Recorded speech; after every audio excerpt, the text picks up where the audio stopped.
같지만 부분 122페이지 해수의 순환. 해수의 순환 오게 되면요. 첫 번째 나오는 거 해류가 나오게 되고요. 해류 그냥 해수의 흐름. 해수의 흐름.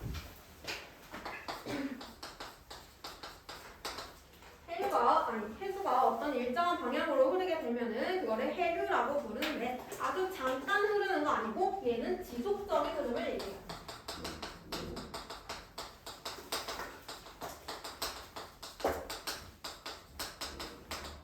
지속적으로 해수가 흐를 때, 한 방향으로 흐를 때 그거를 해류라고 얘기하고 해류가 생기는 이유는 바람이 불기 때문에 생기는 겁니다. 그러면은 바람도 잠깐 분다고 해류가 만들어지진 않겠죠. 바람 또한 지속적인 바람이 불 때 지속적인 바람에 의해서 해류는 형성이 됩니다.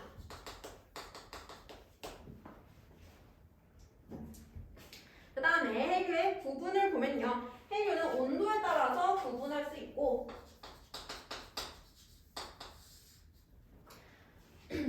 해류 중에서 따뜻한 물이 이동하는 거를 난로 할 때 그 단, 차가운 물이 이동하는 거를 한류.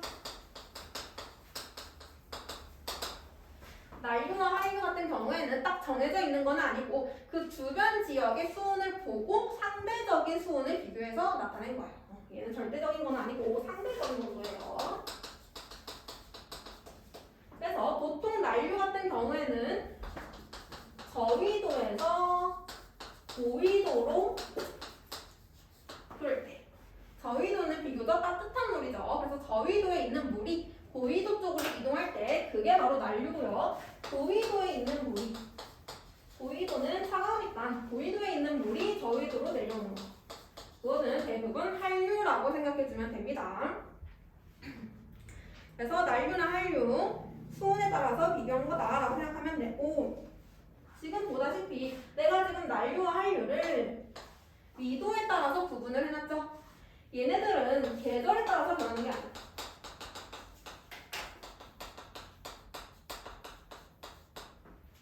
계절이 여름이다라고 해서 난류가 흐르는 게 아니고 겨울이다라고 해서 한류가 흐르는 게 아니에요. 알겠죠? 계절에 상관없이 저위도는 고위도에 비해서 항상 수온이 높고 고위도는 저위도에 비해서 항상 수온이 낮아요. 그래서 계절과 상관없이 저위도에서 고위도로 간다? 그럼 난류고요. 고위도에서 저위도로 간다? 그러면 한류입니다.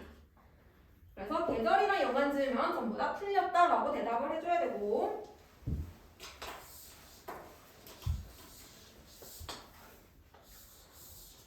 자, 우리나라를 보게 되면은 우리나라 같은 경우는 저위도, 고위도 아니고 중위도에 위치하고 있죠.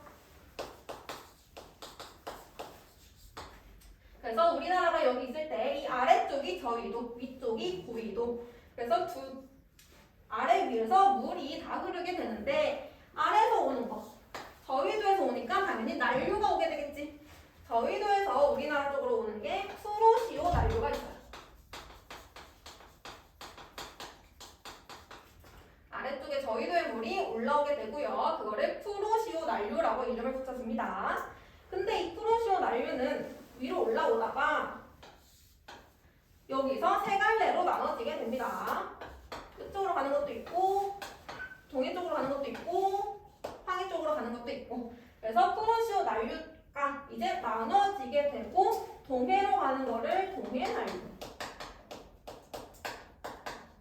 황해로 가는 거를 황해 난류.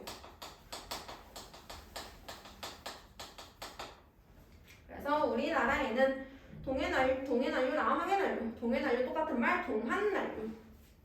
학교에서 해주는 걸로 기억하세요.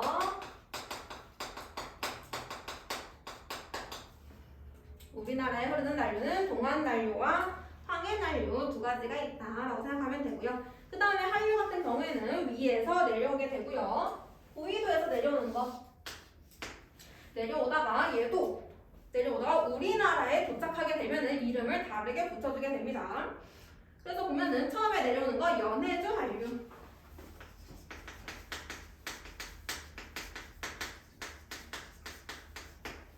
고위도에서 우리나라 쪽으로 오는 거 연해주 한류, 얘가 더 내려와서 오게 되면은 북한 한류라고 불러요. 북한 한류는 연해주 한류에 속하는 거라고 보면 되겠죠.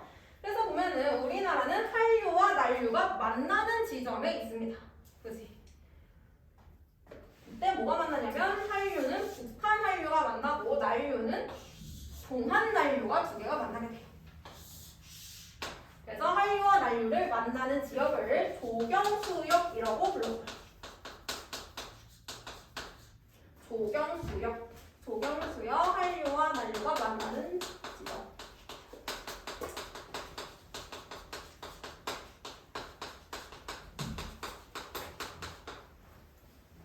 우리나라는 중위도에 위치하기 때문에 조경수역이 형성이 되게 되고, 조경수역 보면은 우리나라의 동쪽, 동해에 형성되는 거 볼 수 있죠.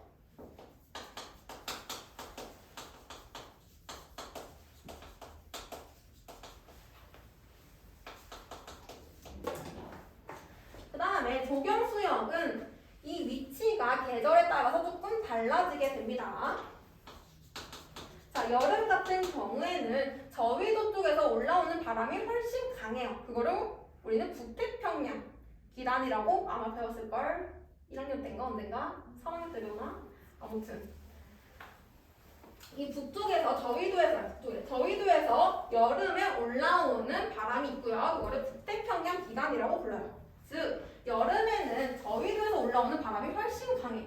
그러면 동한 난류가 훨씬 위로 올라갈 거고요. 북한 한류는 조금 위에서 동한 한류를 만나게 됩니다. 그래서 조경수역이 보다 위쪽, 북상하는 거를 볼 수가 있어요. 조경수역이 우리나라에서 조금 더 위쪽에 형성이 되는 거, 위쪽에서 만나는 거 볼 수 있고, 반대로 겨울에는 고위도에서 오는 바람이 훨씬 강하고요. 그 바람을 시베리아 기단이라고 불러줍니다. 그래서 그 바람 때문에 북한 한류가 보다 아래쪽으로 내려오게 되고, 동한 한류는 아래쪽에서 북한 한류를 만나게 됩니다. 따라서 조경수역이 남하한다. 이렇게 기억을 해주시면 됩니다. 그래서 조경수역 위치는 계절에 따라서 조금씩 변할 수 있다. 기억해두고, 그 다음에 한류와 난류가 딱 만났어. 얘 지금 온도가 다르지? 하나는 차갑고 하나는 따뜻해요. 그러면은 딱 만났을 때 온도가 달라서 얘네가 밀도 차이가 나겠네요. 그치? 밀도 차이가 날 거고, 밀도에 의해서 수직적, 연직적으로 섞이게 됩니다. 그거를 우리는 대류라고 불렀죠. 대류.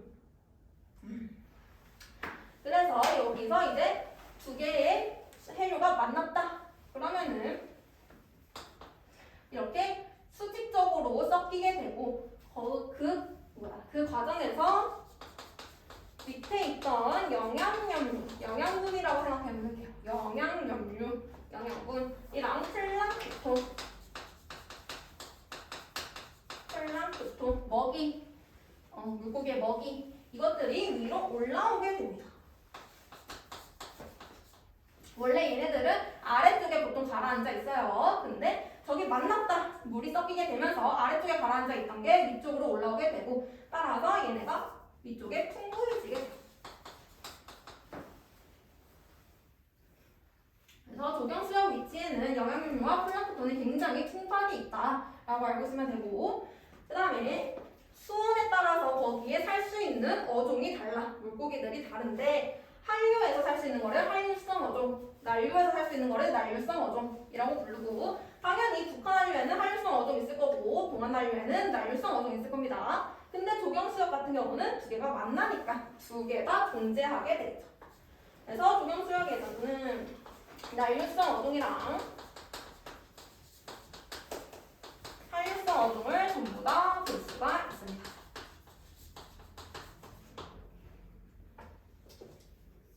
그래서 우리는 이거를 합쳐서 굉장히 좋은 화장이 형성이 된다라고 얘기를 해요.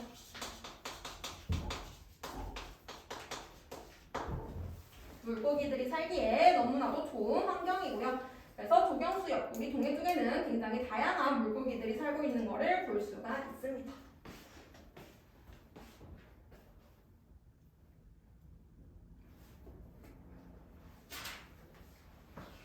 그 다음에 해류는 바다의 흐름이지 있지만 당연히 해류에 따라서 주변 지역의 기온도 같이 달라지게 돼요.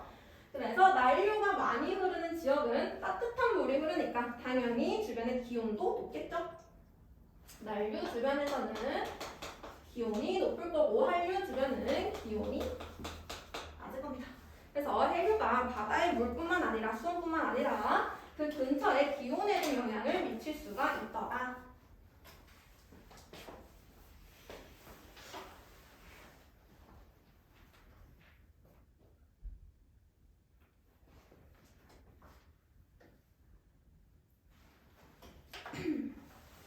여기까지 됐어요? 플러스 강의 3번에 보면은 계절별 조경수역의 위치 보이죠? 그림이 나왔을 때 어떤 게 여름이고 어떤 게 겨울인지 찾을 수 있어야 됩니다. 조경수역이 위에 있어. 조경수역이 북상했네요. 이게 여름 그림이고요. 왼쪽에 있는 거. 오른쪽에 있는 거 보면은 조경수역이 보다 남아있죠. 아래쪽에 있는 걸 볼 수 있습니다. 따라서 얘는 겨울의 그림이구나. 찾을 수 있겠지? 그래서 해류는 이렇게 간단하게 넘어갈 거고요.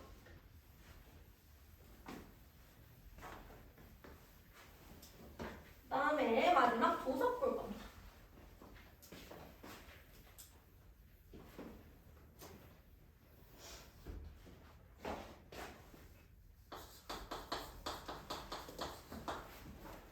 자, 마지막 내용 조석 나와 있는데 조석이란 밀물과 썰물에 의해서 해수면의 높이가 주기적으로 높아지고 낮아지는 현상을 조석이라고 한다.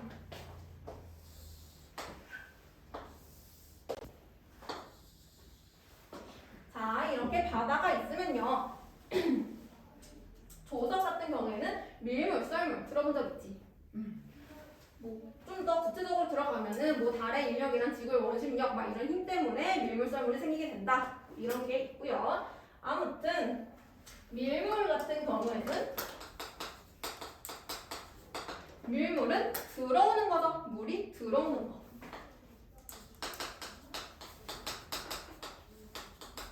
썰물은 물이 나가는 거. 그래서 밀물 같은 경우에 물이 들어왔다. 그러면 해수면의 높이가 어떻게 돼요? 물이 많아지니까 높이가 높아지는 거를 볼 수 있겠죠. 그 다음에 썰물, 물이 빠져나갑니다. 물이 빠져나가면 물의 양이 줄어드니까 해수면의 높이는 낮아지는 거를 볼 수가 있어요. 그래서 밀물과 썰물에 의해서 해수면의 높이가 변하게 되고 이 현상 자체를 조석이라고 부르는 겁니다. 해수면의 높이가 변하는 현상을 조석이라고 부르게 됩니다. 그래서 조석은 현상의 이름이고요. 조석에 의해서 바닷물이 보면은 해류가 있는 거를 볼 수가 있어요. 해수면이 높아질 때 물이 흐르는 방향이 있고 해수면이 낮아질 때 또 물이 흐르는 방향이 정해져 있는 걸 볼 수 있죠. 그래서 조석에 의해서 해류의 흐름이 생기게 되고요. 그거를 조류라고 해요. 조류. 조석은 현상의 이름이고 조류는 해수의 흐름을 나타내는 겁니다.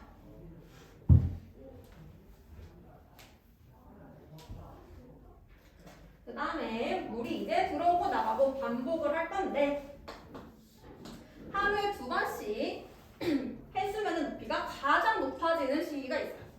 밀물 때겠죠. 밀물 때 물이 막 들어왔어. 그래서 해수면의 높이가 가장 높아질 때를 만조라고 부릅니다. 얘는 밀물 때 해수면의 높이가 가장 높아지는 시기.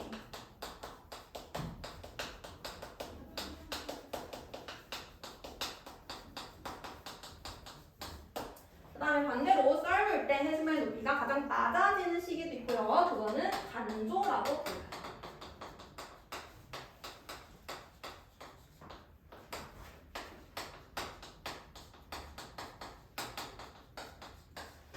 가장 높을 때 만조, 가장 낮을 때 간조. 그리고 만조와 간조는 규칙이 있어요. 특정한 주기를 가지고 있고 얘네는 하루에 2번씩 만조 2번, 간조 2번 반복을 하게 됩니다. 얘를 그래프로 나타내면은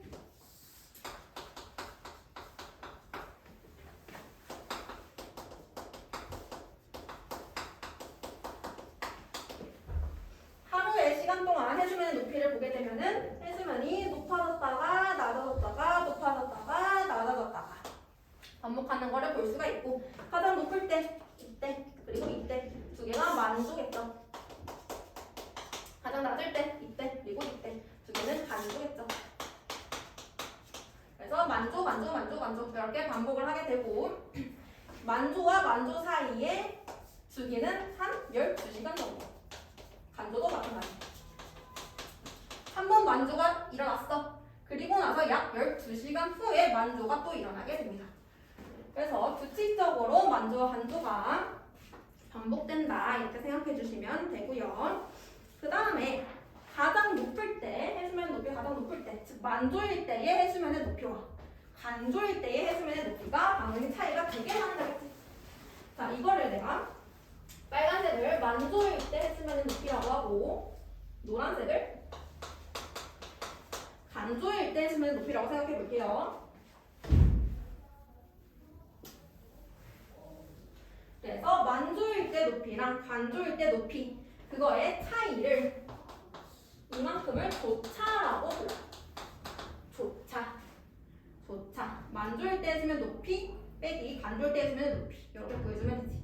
그 차이를 조차라고 부르고 이 조차도 조차가 커질 때가 있고 조차가 작아질 때가 있어.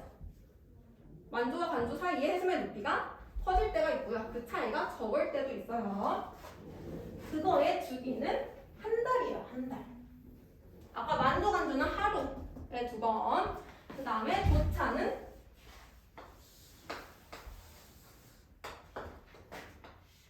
한 달을 주기로.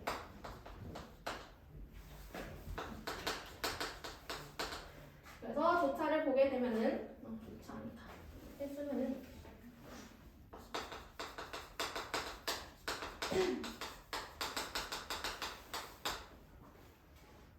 시간에 따른 해수면의 높이를 나타낼 건데 얘는 하루를 주기로 나타낸 거죠. 근데 이거를 한 달로 나타낼 거야. 그럼 얘를 엄청 압축시키면 되겠지. 압축시켜서 나타내보면은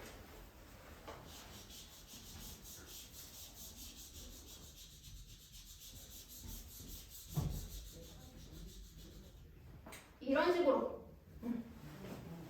만조, 얘 각각 만조 그래서 만조와 간조 사이의 차이 여기랑 여기의 차이가 조차 되겠지? 그럼 여기 지금 조차가 계속 변하고 있는 거를 볼 수 있네요. 그래서 여기가 여기는 보니까 조차가 굉장히 크죠? 그래프가 많이 차이 나니까 조차가 큰지요.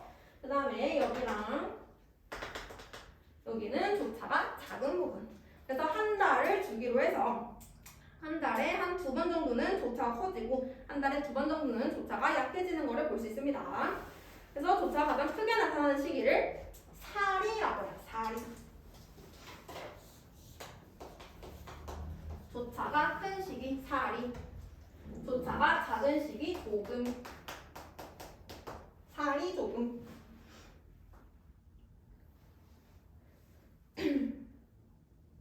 그래서 플러스 강의에 보게 되면요. 플러스 강의 4번 조석의 주기 보면은 만조, 간조 반복되는 거 볼 수 있고 그 다음에 5번 한 달 동안 해수면의 높이 변화 똑같은 그래프죠. 내가 그린 거랑 그래서 보니까 A랑 C는 조차가 작죠. A랑 C는 조금 B와 D는 조차가 크니까 B와 D는 사리 라고 보면 되고 사리와 조금은 한 달에 약 2번씩 생긴다. 얘는 한 달을 주기로 하면 됩니다. 자, 그리고 나서 이제 2번 조석 현상의 이용.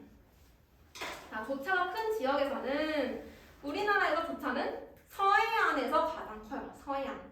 그리고 동해안에서 가장 작습니다.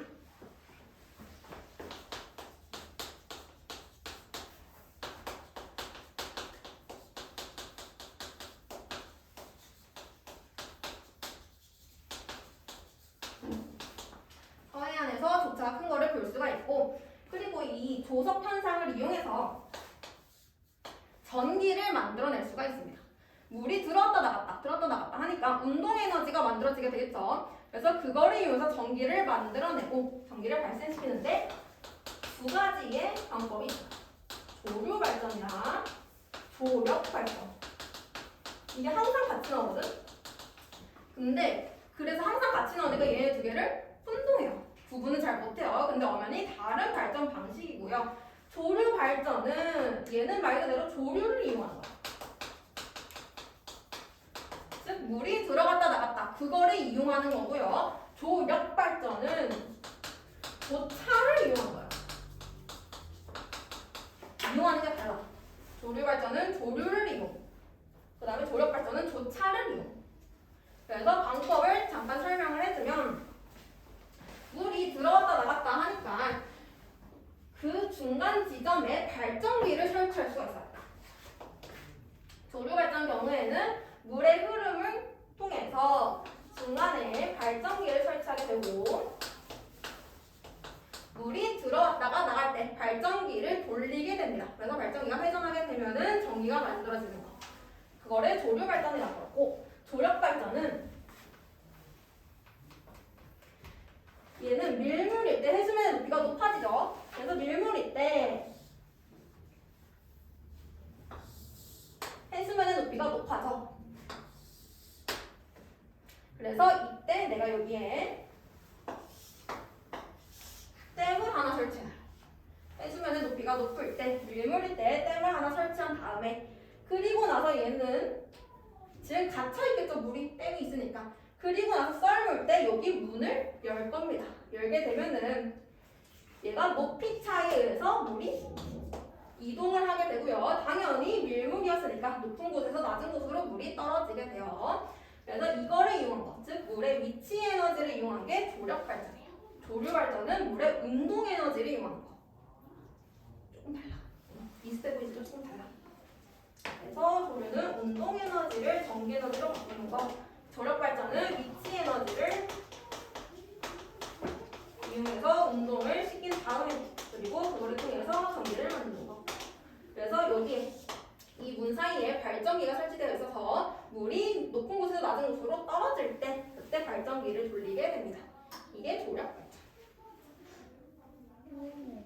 조력 발전은 그냥 운동 에너지, 전기 에너지 이런 거. 운동 에너지가 그냥 전기 에너지.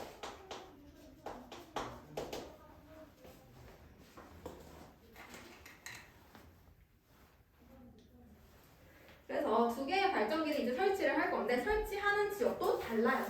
조류 발전 같은 경우에는 조류를 이용하는 거니까 물의 흐름이 빠른 지역에 설치를 해야 해. 물의 흐름이 빠를수록 당연히 발전이 많이 되겠죠. 전기가 많이 발생하겠죠. 그래서 조류는 물의 흐름이 빠른 지역에 설치를 해야 되고요. 조력 발전 경우에는 조차가 큰 지역 설치를 해야 됩니다. 그래서 우리나라 같은 경우에는 조력발전소가 있는데 조력발전소 당연히 서해안에 있겠죠. 서해안이 조차가 크니까. 그래서 서해안에 시화호라는 곳이 있어요. 시화호, 서해안에 시화호라는 곳이 있고 여기는 조력발전소라고 생각하면 됩니다. 혹시 문제에서 시화호 얘기가 나오면은 조력발전에 대한 얘기예요.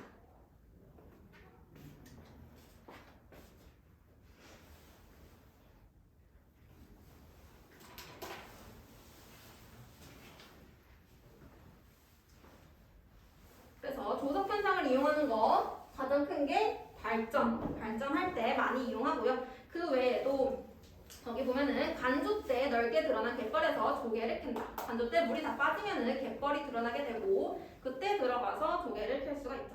그 다음에 조차를 이용하거나 조류를 이용해서 전기 생산하는 거 방금 했고요. 해안가에 돌담이나 그물을 세워두고 조류를 이용하여 물고기를 잡는다. 이것도 물 많이 들어왔을 때 그때 물을 가둬놨다가 이제 빠져나가게 되면은 가둬놨던 곳에 물고기만 있게 되겠죠. 그런 식으로 물고기 잡는 거. 사리일 때 간조가 되면 특정 지역에서 바닷길이 열리기도 한다.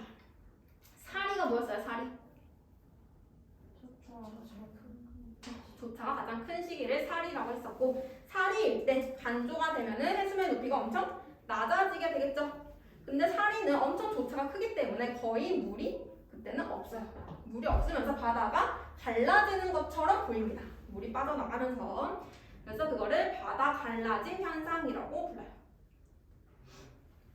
그래서 이런 식으로 이용을 할 수가 있다 라고 생각을 해주시면 되고요. 그리고 조류 발전이나 조력 발전을 할 때 다른 발전 방식들은 대부분은 태양 에너지를 많이 이용해요. 예를 들면은 태양광 발전, 풍력 발전, 화력 발전. 얘네들은 전부 다 태양 에너지를 이용하는 겁니다. 근데 얘네는 태양 에너지를 이용하지 않는 발전 방식이에요.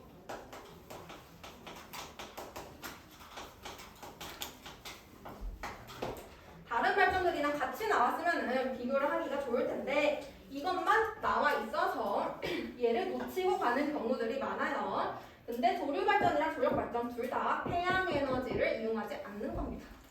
왜냐면 얘네는 밀물과 썰물에 의해서 만들어지는 거니까.